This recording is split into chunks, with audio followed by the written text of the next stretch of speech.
I used to think betrayal would strike like lightning, sudden, loud, impossible to ignore. But mine crept in quietly, disguised as routine, wearing the same familiar face I'd loved for 13 years. My wife, Emily, had always been consistent, organized to a fault, the kind of woman who color-coded her calendar and folded laundry with surgical precision. I mistook her need for control as loyalty. In truth, she just wanted control over everything, including me. It began subtly. Fewer goodnight kisses. Shorter talks. Her phone flipped face down on the counter. I told myself it was stress, work, exhaustion, maybe age. People change, right? But the real change had already happened long before I noticed. The night I found out, I wasn't searching for proof. I was clinging to hope. Emily had left her phone charging by the sink while she showered. It buzzed twice. Same number. No name. The preview read, "Can't wait to see you again." Same hotel. My stomach dropped like I'd stepped off a cliff. I didn't open the messages. I didn't have to. The truth doesn't always need words. It just shows itself. When she stepped out, towel wrapped around her hair, I looked at her and asked quietly, "Who is he?" Her face went pale. No denial. No fake confusion. Just silence. And that silence told me everything. She sat on the edge of the bed, eyes fixed on the floor. "You weren't supposed to find out like this," she whispered. Those words repeated in my head for weeks. Not sorry I did it. Not sorry I hurt you. Just sorry you found out. The next morning, I left.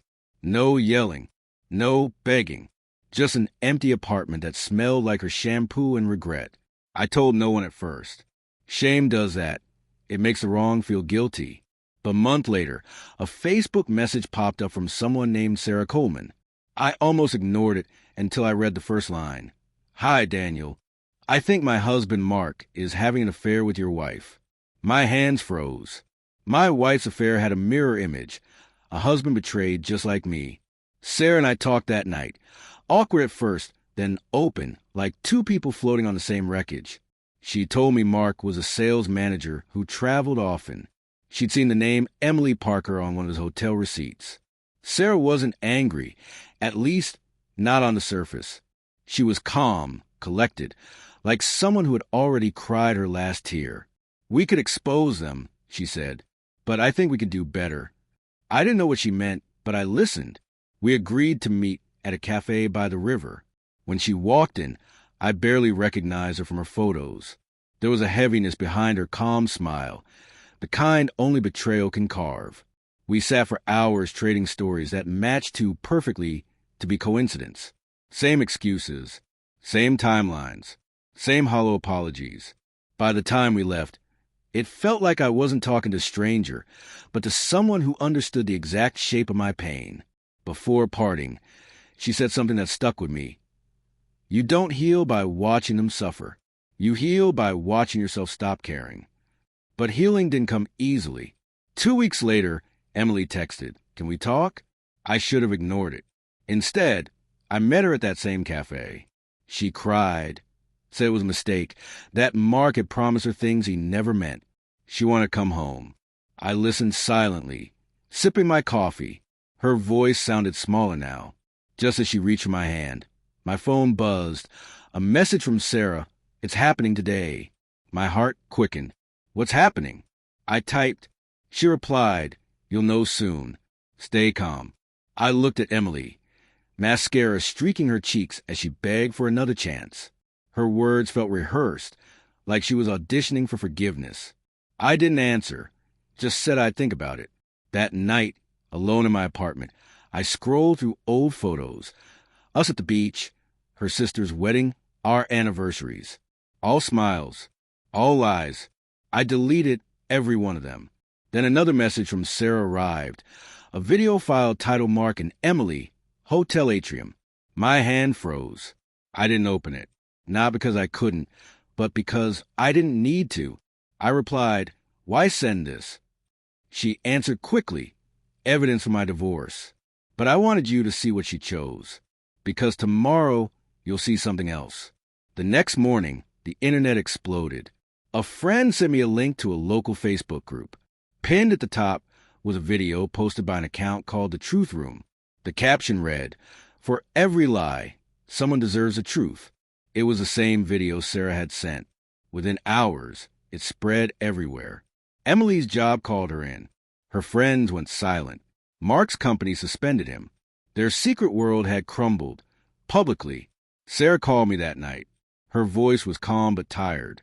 Now they know what it feels like to be humiliated in daylight. "You did this." "I asked." "I did," she said. "And I don't regret it. But you don't have to carry it with me. You can move on." There wasn't triumph in her tone, just release. Over the next few weeks, Emily kept reaching out, calls, texts, letters slipped under my door, each one smaller than the last. The woman who once controlled everything couldn't control my silence. Then one evening, a final message from Sarah. "I filed for divorce today." He tried to apologize. I didn't let him finish. I replied, "Good. You deserve peace." She wrote back after a pause, "So do you?" That was the last time we spoke. Months passed. Seasons shifted. I moved to a new apartment by the water and started running again, something I hadn't done in years. One Saturday morning, I spotted someone sitting on a bench, a coffee cup in one hand, a book in the other. It was Sarah. We exchanged a small, knowing smile, the kind that says we survived. I sat beside her. No awkwardness, no tension, just two people who'd walked through fire and come out quieter. "Do you ever think about them?" she asked softly. "Not really," I said. "Do you?" "Sometimes," she admitted, "but only to remind myself I can survive anything." We sat there listening to the waves until she stood to leave. Before walking away, she said one last thing. "Revenge feels good for a moment, but peace lasts longer." I never saw her again, but those words stayed with me. Healing, I realized, isn't about punishing the ones who broke you. It's about rebuilding the parts they never reached. Months later, Emily called again. I let it ring out, then deleted her number, not out of anger but gratitude. Because sometimes the best closure isn't confrontation. It's the quiet certainty that you no longer need one. And somewhere out there, I hope Sarah found the same peace I did. The kind that doesn't ache anymore, just exists.